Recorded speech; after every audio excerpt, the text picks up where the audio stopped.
মাঠ ও মাঠের বাইরে লিওনেল মেসি একজন নিপাট ভদ্রলোক। ক্যারিয়ার জুড়ে তার বিরুদ্ধে শৃঙ্খলাভঙ্গের কোনো অভিযোগ নেই বললেই চলে।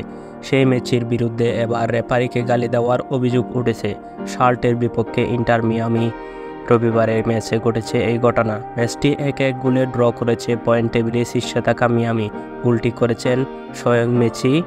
শুরুতে পিছিয়ে যাওয়া মিয়ামিকে 67 মিনিটে গোল করে ম্যাচে ফেরান মেসি। এর 10 মিনিট পরে ঘটে সেই ঘটনা।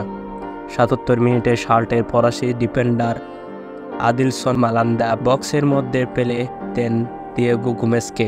লেপারে ফাউলের বাঁশি বাজান এবং পেনাল্টি দেন, তবে ভিএআর রিভিউ এর পাল্টে যায় পেনাল্টির সিদ্ধান্ত। এতে আর্জেন্টিনার দল স্বাভাবিকভাবে ক্ষুব্ধ হয়েছিল। মেসিও রাগ পুষে রেখেছিলেন। ম্যাচ শেষে মেসি গিয়ে লেপারে রামি তাওসানের সঙ্গে বিষয়টি নিয়ে আলোচনা শুরু করেন।